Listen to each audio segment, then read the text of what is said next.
সাধারণ একজন ব্যাংক কর্মচারী, যার নুন আনতে পান্তা ফুরানোর দশা। ধারের টাকা পরিশোধ করতে পারে না বলে মুখ লুকিয়ে রাখত সবসময়। নিজের বাচ্চাকে যে একটা টি শার্ট পর্যন্ত কিনে দিতে পারত না। সেই ছেলেটি একসময় শত কোটি টাকার মালিক হয়ে যায়। কিন্তু কিভাবে?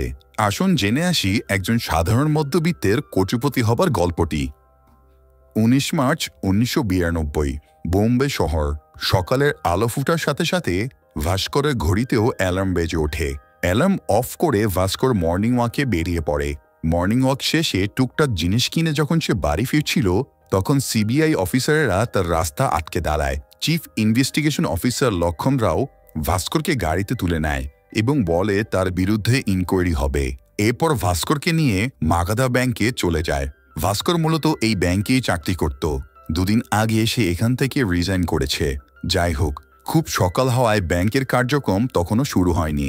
ভাস্কর লক্ষণ রাওকে জিজ্ঞেস করে তার অপরাধকেই। লক্ষণ রাও বলে ভাস্করের বিরুদ্ধে অনেক অভিযোগ, ব্যাংকের ফান্ড মিসইউজ করা, সিকিউরিটিজ এবং ব্যাংকের রিসিট ফ্রড করা, এইসবই আর কি। ভাস্কর অফিসারের কথায় আর কোনো প্রতিউত্তর দেয় না। সে তাদের ইনকোয়ারি চালিয়ে যেতে দেয়। এই সময় ভাস্করের কাছে তার স্ত্রীর ফোন আসে এবং জানায় সিবিআই এর লোকেরা তাদের বাড়িতে সার্চ করছে। ভাস্কর স্ত্রীকে তাদের কোঅপারেট করতে বলে। তো এখন কথা হলো, এই যে ভাস্কর চুপচাপ আছে, এর কারণ কি? সে কি আসলেই অপরাধী? সেটা জানতে হলে আমাদের আরও 3 বছর পেছনে যেতে হবে। তখন 1989 সাল। ভাস্কর এই ব্যাংকেরই একজন সাধারণ কর্মচারী ছিল।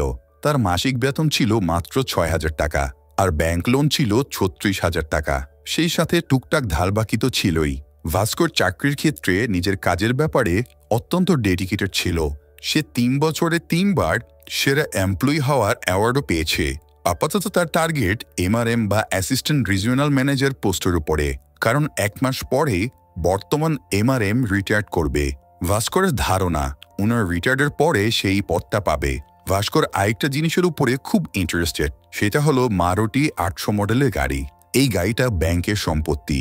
গাড়িটা যা ছিল সে এটার লোন শোধ করতে পারেনি, তাই ব্যাংক গাড়িটা সিজ করে এখানে ফেলে রেখেছে।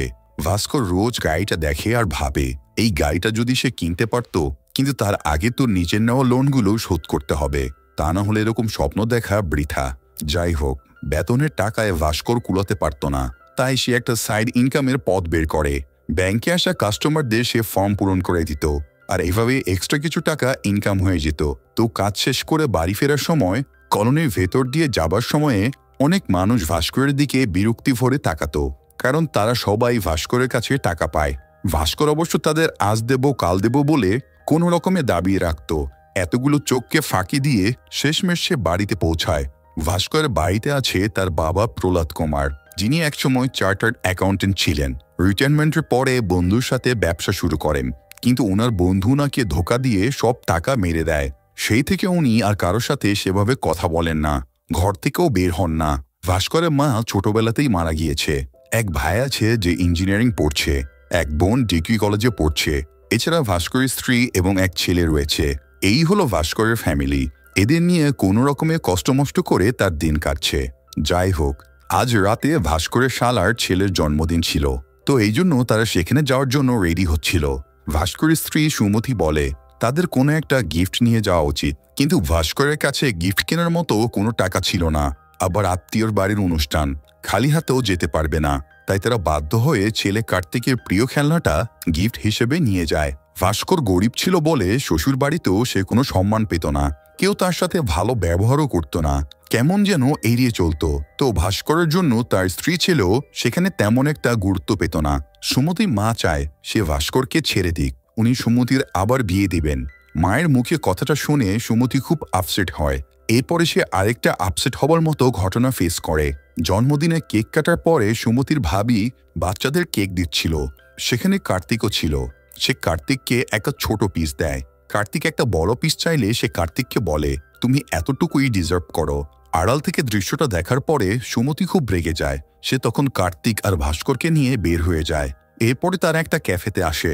কার্তিকের খিদে পেয়েছিল, তাই ভাস্কর বার্গার আনতে যায়, কিন্তু তার কাছে 3টা বার্গার কেনার মতো টাকা ছিল না। সে দোকানদারকে বলে 2টা বার্গার দিতে। দোকানদার ভাস্করের পরিস্থিতি বুঝতে পেরে 2টার দাম নিয়ে তাকে 3টা বার্গারই দেয়। খাবার পেয়ে কার্তিক খুশি হলেও সুমতি খুব আপসেট হয়েছিল। এরকম অভাব, দুর্দশা, অপমান, তাচ্ছিল্য সে আর সহ্য করতে পারছিল না। ভাস্কর ভরসা দেয় একদিন সব ঠিক হয়ে যাবে। এবারের মতো সে কোনো রকমে সুমতিকে শান্ত করে নেয়।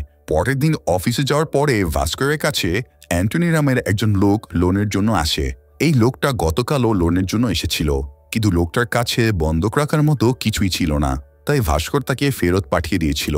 তবুও লোকটা তার পিছু ছাড়ছে না। ভাস্কর তার বন্ধু এবং অফিসের পিয়ন সাম্বাকে বলে এই লোকটাকে হ্যান্ডেল করতে। সাম্বা উল্টো ভাস্করকে বলে সে যেন অ্যান্টনিকে হেল্প করে।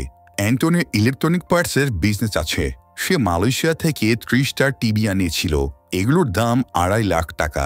তো যে জাহাজে টিভিগুলো আসার কথা সেই জাহাজের ক্যাপ্টেন অ্যান্টনির বন্ধু। তার সাথে অ্যান্টনির ডিল হয়েছিল সে অ্যাডভান্স 50,000 টাকা দেবে আর মাল ডেলিভারির পরে বাকি 2 লাখ টাকা পরিশোধ করবে। কিন্তু তার বন্ধু এখন বেঁকে বসেছে। সে বলেছে তাকে পুরো টাকা পরিশোধ করলে তবেই ডেলিভারি দেবে, না হলে টিভিগুলোর নিলামে বিক্রি করে দেবে। তো এই জন্যই অ্যান্টনির লোনের প্রয়োজন। সাম্বা ভাস্করকে বুদ্ধি দেয়। ভাস্করের শালা কনস্ট্রাকশন কাজে প্রচুর টাকা কামিয়েছে। সে যদি 2 লাখ টাকা ম্যানেজ করে অ্যান্টনিকে দেয় তাহলে সে টিভিগুলো ছাড়িয়ে নিতে পারবে। আর বর্তমানে ইন্ডিয়াতে টিভির যেমন চাহিদা তেমনি দামও বেশি। অ্যান্টনি টিভিগুলো বিক্রির পরে লাভের একটা অংশ ভাস্কর আর সাম্বাকেও দেবে। ভাস্কর সাম্বা আর অ্যান্টনির প্রস্তাবে হ্যাঁ না কিছুই বলে না। সে ভেবে দেখবে জানিয়ে অ্যান্টনিকে আপাতত বিদায় করে। পরের দিন সকালে ভাস্কর বাড়ি থেকে অফিসের জন্য বের হচ্ছিল। তখন তার এক পাওনাদার পাটিল ভাই তাকে আটকায়। এই লোক ভাস্করের কাছে 10,000 টাকা পেত। সে ভাস্করের সাথে খুব খারাপ ব্যবহার করে। ভাস্করকে অপমান করে তার স্কুটারটা নিয়ে চলে যায়। স্কুটার না থাকায় ভাস্কর ট্যাক্সিতে করে অফিসে যাওয়ার প্ল্যান করে, কিন্তু তার কাছে ভাড়া ছিল না। তাই দৌড়ে এসে অফিসে যায়। অফিসে গিয়ে সে আরেকটা শক খায়। তার যে প্রমোশনটা পাওয়ার কথা ছিল সেই প্রমোশনটা অন্য কেউ পেয়ে গিয়েছে। এটা নিয়ে ভাস্কর খুব আপসেট হয়ে যায়। এই মধ্যে সাম্বা একটা রেফারেন্স লেটার ভাস্করকে দেখায় এবং বলে এজিএম স্যার সুধীরের কাছে টাকা খেয়ে তার নাম জিএম স্যারের কাছে সাজেস্ট করেছিল। এই লেটারে সুধীর ছাড়া আর কাউকেই রেফার করা হয়নি। এটা দেখে ভাস্কর খুব রেগে যায়। সে সোজা এজিএম স্যারের কাছে গিয়ে এটা সেটা বলতে শুরু করে। তখন এজিএম স্যারও রেগে যায় আর বলে ভাস্কর যে চাকরির পাশাপাশি মানুষের ফর্ম পূরণ করে টাকা নেয় এটা তিনি জানেন। তিনি জিএম স্যারের কাছে এই ব্যাপারে কমপ্লেন করবেন। এটা শুনে ভাস্কর ঘাবড়ে যায়। চাকরি বাঁচাতে সে এজিএম এর হাত পা ধরে কান্নাকাটি শুরু করে। শেষে অফিসের অন্যদের সুপারিশে এজিএম এবারের মতো ভাস্করকেও মাফ করে দেয়। তবে এই ঘটনা থেকে ভাস্কর শিক্ষা পায় ভালো মানুষ হয়ে এই দুনিয়ায় টেকা যাবে না। সে এবার ভিন্ন পথে পা বাড়ায়। ভাস্কর অ্যান্টনিকে ডাকে এবং তাকে 2 লাখ টাকা তুলে দেয়। অ্যান্টনিকে টাকা দিতে দেখে সাম্বা জিজ্ঞেস করে ভাস্কর এত টাকা কোথায় পেল। ভাস্কর বলে সে ব্যাংকের ভোল্ট থেকে এই টাকা নিয়েছে। সাম্বা ভয় পেয়ে যায়। এই কথা জানাজানি হলে চাকরিটা তো যাবেই, সাথে জেল জরিমানা তো আছেই। এছাড়া ভাস্করের মতো সৎ মানুষের এরকম কাজ মানায় না। ভাস্কর বলে 2 দিন পরে বাবাকে হাসপাতালে চেক আপে নিয়ে যেতে হবে। 1 সপ্তাহ পরে বাচ্চার স্কুলের ফিস দিতে হবে, ভাই বোনের কলেজের ফিস দিতে হবে। অথচ তার কাছে বাড়ি ফেরার জন্য বাসের টিকিট কাটারও টাকা নেই। দেয়ালে যখন পিঠ ঠেকে গিয়েছে তখন আর সততা দিয়ে কি হবে। তাই এবার ভাস্কর সব ধরনের রিস্ক নিতেই রাজি আছে। যাই হোক, অ্যান্টনিকে টাকা দিয়ে ভাস্কর বলে তার টিভিগুলো বিক্রি করে যা লাভ হবে তার 20% শেয়ার তাকে আর সাম্বাকে দিতে হবে। অ্যান্টনি ভাস্করের কথায় রাজি হয়ে যায়। এরপরে ভাস্কর বাড়ি ফিরে আসে। অ্যান্টনি 2 ঘন্টা পরে টাকা ফিরে দেবার কথা ছিল, কিন্তু ঘন্টার পর ঘন্টা কেটে যাওয়ার পরেও তার আসার নামগন্ধ নাই। তাই ভাস্কর অনেক উল্টাপাল্টা কথা ভাবতে শুরু করে। টেনশন করতে করতে ভাস্করের চোখটা একটু লেগে এসেছিল। তখন সুমতি তাকে ডেকে বলে সাম্বা এসেছে। ভাস্কর দ্রুত বাইরে গিয়ে দেখে সাম্বার সাথে অ্যান্টনিও হাসি মুখে দাঁড়িয়ে আছে। তাকে দেখে ভাস্কর দেহে প্রাণ ফিরে পায়। অ্যান্টনি ভাস্করকে লোনের 2 লাখ টাকা ফিরিয়ে দেয়, পাশাপাশি 50,000 টাকা লাভের শেয়ারও দেয়। টিভিগুলো বিক্রি করে অ্যান্টনি 2.5 লাখ টাকা লাভ করেছে। ভাস্কর অ্যান্টনির সততা দেখে তাকে আনন্দে জড়িয়ে ধরে। লাভের টাকা নিয়ে ভাস্কর পাটেলের কাছে চলে যায় এবং তার ধার শোধ দিয়ে নিজের স্কুটার ছাড়িয়ে নিয়ে আসে। আর এরপর থেকেই ভাস্করের জীবনের পালাবদল শুরু হয়। ভাস্কর অ্যান্টনির কাছে শুনেছিল ইন্ডিয়াতে টিভির প্রচুর চাহিদা। এখানে যে টিভির দাম 40,000 টাকা, মালয়েশিয়াতে সেটা 12,000 টাকায় পাওয়া যায়। যদি অর্ডার বড় থাকে তাহলে 8,000 টাকাতেও পাওয়া যাবে। কিন্তু ইন্ডিয়া আনার সময় ট্যাক্সের জন্য টিভির দাম বেড়ে যায়। তো তারা পোর্টের কাস্টমস অফিসারদের ঘুষ দিয়ে টিভিগুলো যদি স্পেয়ার পার্টস হিসেবে নিয়ে আসে তাহলে তাদের আর ট্যাক্স লাগবে না। আর এভাবে তারা কয়েক গুণ বেশি লাভ করতে পারবে। অ্যান্টনির এই আইডিয়াটা ভাস্করের ভালো লাগে, তাই সে এরপর থেকে নিয়মিতভাবে ব্যাংকের ভোল্ট থেকে টাকা চুরি করে অ্যান্টনিকে দিতে থাকে। আর পরের দিনে সেই টাকা আবার ভোল্টের জায়গা মতো রেখে দেয়, ফলে তাকে কেউ ধরতেও পারে না, আবার মোটা অঙ্কের টাকা লাভও করতে থাকে। এভাবে অল্প সময়ের ভেতরেই ভাস্কর তার ধারের সব টাকা পরিশোধ করে দেয়, পাশাপাশি নিজের অবস্থারও উন্নতি করতে থাকে। ভাস্করের এত দ্রুত উন্নতি দেখে সুমতির সন্দেহ হয়। সে ভাস্করকে এই ব্যাপারে জিজ্ঞেস করলে সে বলে ব্যাংক থেকে লোন নিয়ে সাম্বার সাথে সে একটা বিজনেস শুরু করেছে, সে বিজনেস থেকে সে অনেক লাভ পাচ্ছে। ভাস্করের কথা সুমতি বিশ্বাস করে নেয় এবং খুব খুশি হয়। ভাস্কর সুমতিকে কিছু টাকা দেয় নেকলেস কেনার জন্য, কিন্তু সুমতি বলে সেই টাকা দিয়ে কার্তিকের জন্মদিন পালন করবে। তারা কখনোই ঘটা করে কার্তিকের জন্মদিন পালন করতে পারেনি, তো তারা আত্মীয় স্বজন, কার্তিকের বন্ধুবান্ধব সবাইকে জন্মদিনে ইনভাইট করে। তারা এতটা ধুমধাম করে জন্মদিনের আয়োজন করে যে সবার একদম তাক লেগে যায়। তো পার্টিতে অ্যান্টনিও এসেছিল। ভাস্কর, সাম্বা, অ্যান্টনি একসাথে টেবিলে বসেছিল। অ্যান্টনি জানায় তার ছেলে আমেরিকাতে চাকরি পেয়েছে। ছেলে চায় অ্যান্টনিও আমেরিকাতে চলে আসুক, কিন্তু অ্যান্টনি ছেলের বোঝা হয়ে থাকতে চায় না।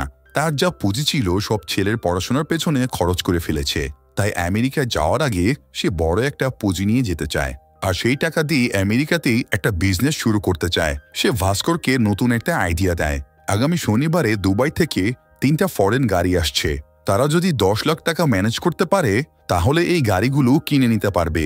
ইন্ডিয়াতে এইসব গাড়ির যা চাহিদা, তাতে তারা কয়েক গুণ বেশি টাকায় এই গাড়িগুলো বিক্রি করতে পারবে। অ্যান্টনির অফার তো ভালো ছিল, কিন্তু একসাথে 10 লাখ টাকা ব্যাংকের ভোল্ট থেকে ম্যানেজ করা মোটেও সহজ কথা না, তাই ভাস্কর তেমন একটা আগ্রহ দেখায় না। পার্টি শেষে রাতে ঘরে গিয়ে দেখে আজকে সবাই বেশ খুশি। এর মধ্যে কার্তিক খুশিতে কাঁদতে শুরু করে। সে বলে তার বন্ধুরা তাকে সবসময় ছোট নজরে দেখত, তাকে খোঁটা দিয়ে বলতো কার্তিক সবসময় আমাদের জন্মদিনে ফ্রিতে কেক খেতে আসে, ওর জন্মদিনে আমাদের কখনো কেক খাওয়ায় না। আজ নিজের জন্মদিনে বন্ধুদের কেক খাওয়াতে পেরে কার্তিকের মনের সব বেদনা দূর হয়ে গেছে। কার্তিক সবসময় তার নানা বাড়িতে একই টি শার্ট পরে যেত, তাই তার মামাতো ভাই তাকে খোঁচা দিয়ে বলতো তোর বাবা কি তোকে টি শার্ট কিনে দিতে পারে না, সব সময় একই জিনিস পরে আসিস। আজ কার্তিকের গায়ে কোট প্যান্ট দেখে মামাতো ভাইয়ের কথাই বন্ধ হয়ে গেছে, তাই কার্তিক বাবা মায়ের কাছে প্রমিস করে এখন থেকে সে আর কখনো তাদের অবাধ্য হবে না। ছেলের এমন আনন্দ দেখিয়ে ভাস্কর আবারও নিজের মত পাল্টায়। সে ভাবে এদের খুশি রাখা তার দায়িত্ব, আর এই জন্য তাকে আরও টাকা কামাতে হবে। তাই ভাস্কর অ্যান্টনিকে ফোন দিয়ে বলে সে তাকে শনিবারে 10 লাখ টাকা ম্যানেজ করে দেবে। তো শনিবার ভাস্কর ব্যাংকে গিয়ে অনেক ঝামেলা বিপদ সামলে 10 লাখ টাকা বের করে এনে অ্যান্টনিকে দেয়। সেই টাকা দিয়ে অ্যান্টনি গাড়ি 3টা ছাড়িয়ে নেয়, কিন্তু এরপরই তারা বড় এক সমস্যায় পড়ে।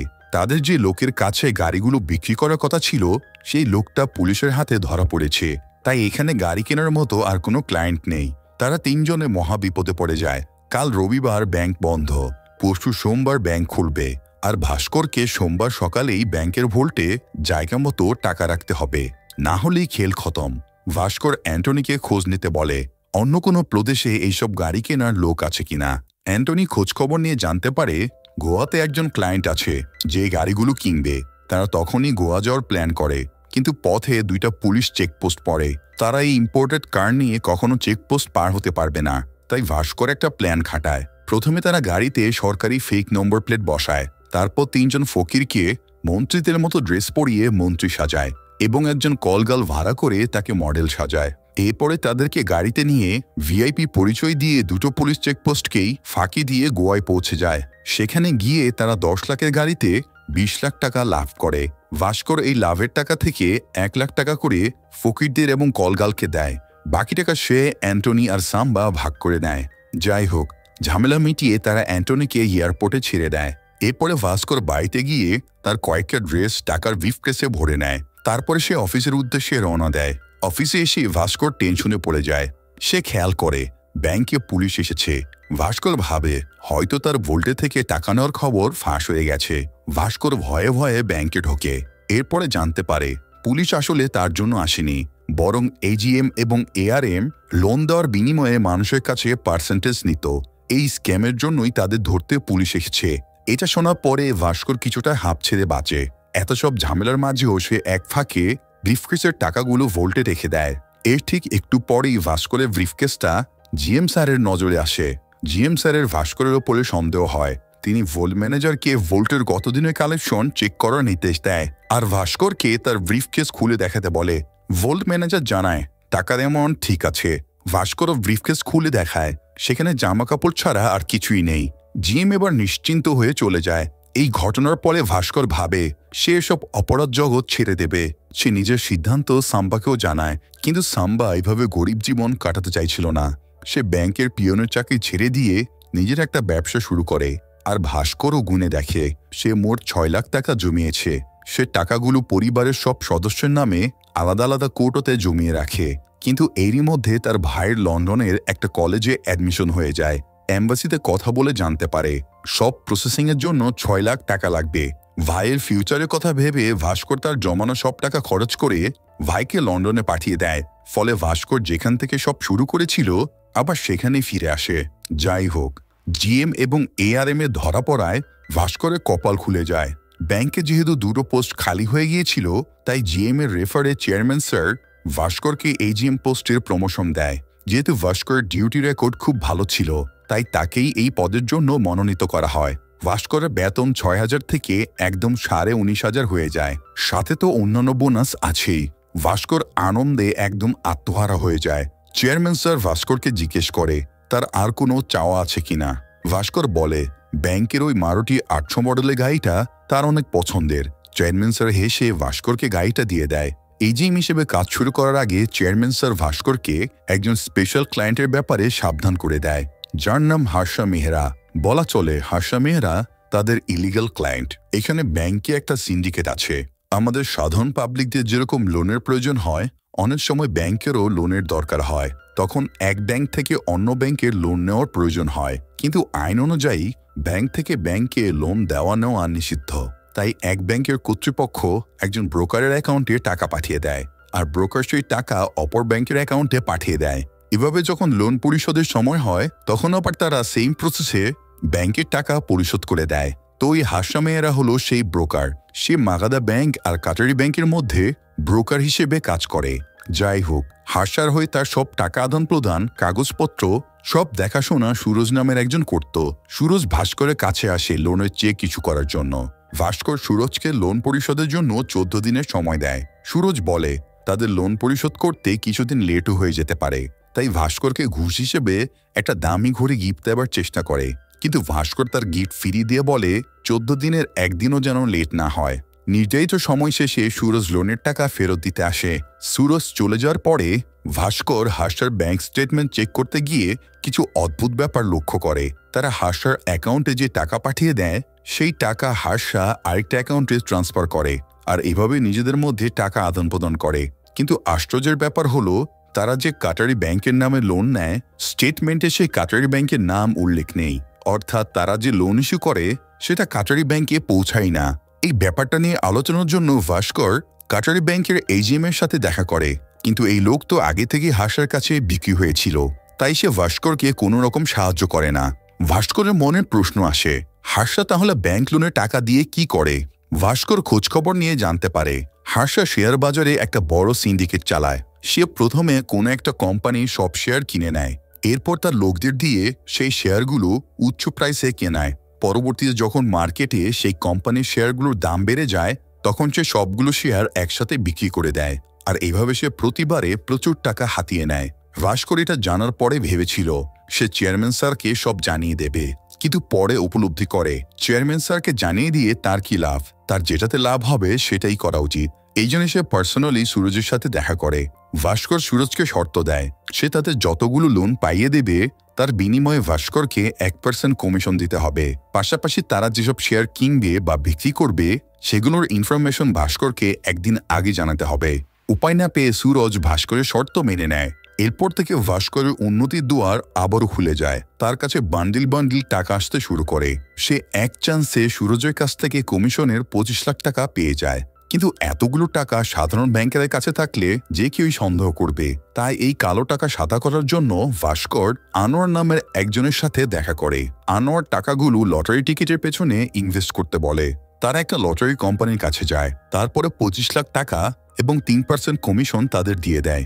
বিনিময়ে লটারি কোম্পানি ভাস্করকে লটারির প্রথম প্রাইজটা পাইয়ে দেয়। পরের দিন পত্রিকায় নিজের লটারি নম্বর চেক করে ভাস্কর এমন অ্যাক্টিং করে যেন সে ভাগ্যক্রমে 25 লাখের লটারি জিতে গেছে।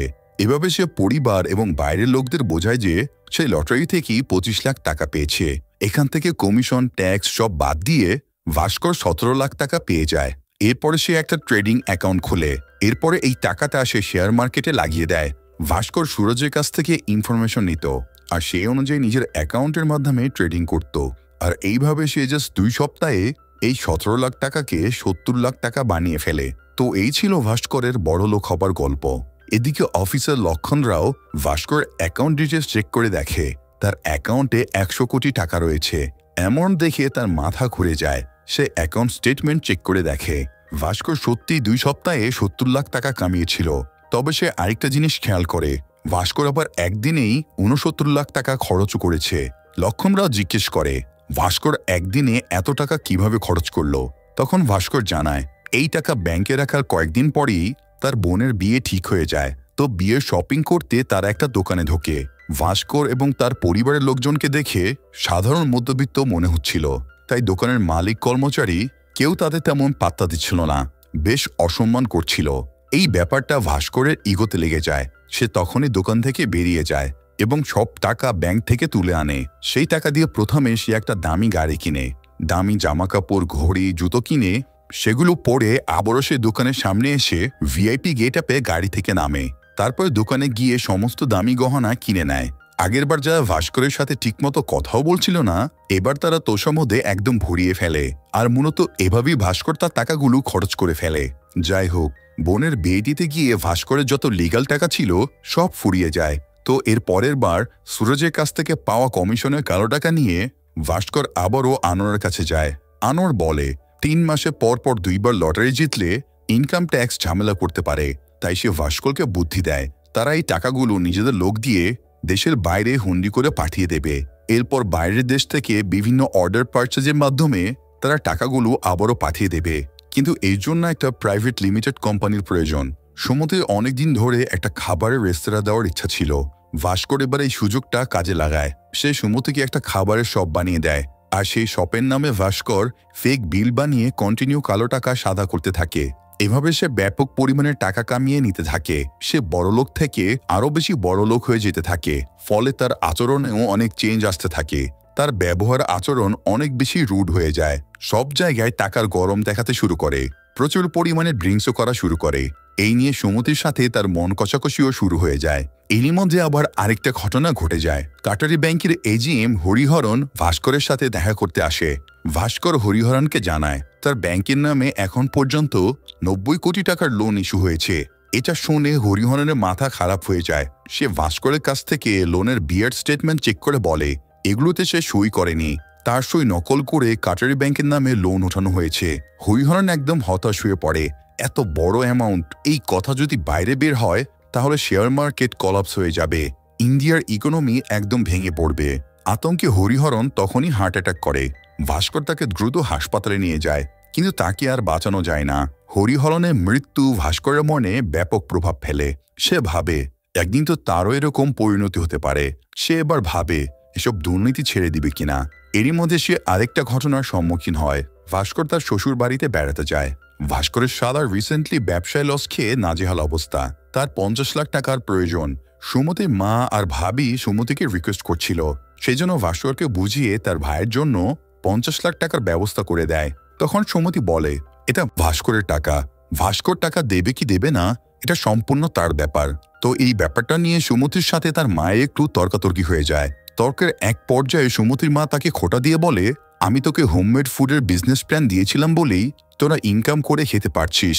এই কথাটা সুমতির খুব খারাপ লাগে।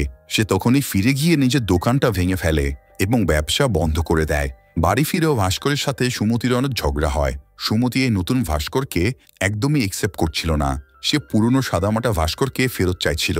তাদের এই ঝামেলা দেখিয়ে ভাস্করের বাবা বেরিয়ে আসে এবং ভাস্করকে ওনার রুমে ডাকেন। ভাস্করের বাবা অনেকগুলো পে বিলের রিসিট ভাস্করকে দেখায়, যেগুলো সুমতির দোকানের পে বিলের ডকুমেন্টস। ভাস্কর এটা সেটা বলে বাবাকে বোঝানোর চেষ্টা করলে তিনি বলেন আমি একসময় চার্টার্ড অ্যাকাউন্টেন্ট ছিলাম, আমাকে বোকা বানানোর চেষ্টা করিস না। আমি জানি এগুলো কিসের টাকা, এসব মানি লন্ডারিং এর টাকা। তুই যে খেলায় নেমেছিস এটা খুব ডেঞ্জারাস একটা গেম। একসময় টাকা কামানো পরিবারের চাহিদার জন্য ছিল, কিন্তু এখন তোর টাকার লোভ লেগে গেছে। দ্রুত টাকা কামানো আর দ্রুত গাড়ি চালানো দুটোই সাংঘাতিক এবং প্রাণঘাতী। তাই এই পথ থেকে সরে যা। বাবার কথা আমলে নিয়ে ভাস্কর বেরিয়ে আসে এবং দেখে সুমতি তাদের সব কথা শুনে ফেলেছে। এতে তাদের মধ্যে রেষারেষি আরও বেড়ে যায়। তো এরপরে ভাস্কর সিদ্ধান্ত নেয় সেসব অন্যায় কাজ ছেড়ে দিবে। এই জন্য প্রথমে সে তার ট্রেডিং কোম্পানি বন্ধ করে দেয়। পরের বার যখন সুরজ হাসার লোনের পেপার্স নিয়ে আসে, ভাস্কর সে পেপার্স ছিঁড়ে ফেলে এবং সুরজকে বের করে দেয়। এমনকি সে জিএম এবং চেয়ারম্যান স্যারের নির্দেশও অমান্য করে নিজের সিদ্ধান্তে অটল থাকে। ভাস্কর যতগুলো মানুষের সাথে খারাপ ব্যবহার করেছিল তাদের সবার কাছে ক্ষমা চায়। ভাইকে লন্ডনে বাড়ি কেনার জন্য টাকা পাঠায়, বোনের নামে 2টো বাড়ি লিখে দেয়, শালাকেও 50 লাখ টাকা দেয়। পাশাপাশি শালাকে এটাও বলে তারা এই টাকা ফেরত দিতে হবে না, বিনিময়ে তার লাভের 10% শেয়ার যেন সাম্বাকে দেয়, কারণ সাম্বা ব্যবসায় লস খেয়ে সর্বশান্ত হয়ে গেছে। পাটেলের বাইক একবার ভাস্করের গাড়ির সাথে ধাক্কা খেয়েছিল, সে পাটেলের বাইক ভেঙে দিয়েছিল। এবার সে পাটেলকেও সরি বলে তাকে একটা নতুন বাইক কিনে দেয়, এমনকি নিজের প্রিয় মারুতি গাড়িটাও আরেকজন লোককে গিফট করে দেয়। এভাবে ভাস্কর তার প্রাপের প্রায়শ্চিত্ত করে, ফলে সুমতির সাথেও তার মন কষাকষি ঠিক হয়ে যায়। কিন্তু তার এই ভালো হয়ে যাওয়া সবাই মেনে নিতে পারেনি। হাসার লোন অ্যাপ্রুভ না হয় জিএম স্যার ভাস্করকে ডেকে পাঠায় এবং লোন অ্যাপ্রুভ করতে ফোর্স করে। তাই ভাস্কর রাগ করে চাকরি থেকে রিজাইন দিয়ে চলে আসে। ভাস্করের এরকম সিদ্ধান্তে অফিসের সবাই খুব অবাক হয়ে যায়। তাছাড়া অফিসের সবাই ভাস্করকে খুব পছন্দ করত, তাই তার চলে যাওয়ায় সবাই অনেক আপসেটও হয়। আর এই চাকরি ছাড়া 2 দিন পরেই, মানে আজকে সকালে সিবিআই অফিসারেরা ভাস্করকে তুলে নিয়ে আসে। তো এই ছিল ভাস্করের এখন পর্যন্ত ঘটা সমস্ত কাহিনী। এবার দেখা যাক এরপরে তার সাথে আর কি কি ঘটে। সিবিআই অফিসার লক্ষণ রাও ভাস্করকে বলে ভাস্কর টেকনিক্যালি তার কালো টাকাকে সাদা করেছে, তাই তারা ভাস্করের উপরে মানি লন্ডারিং এর অভিযোগ আনতে পারবে না।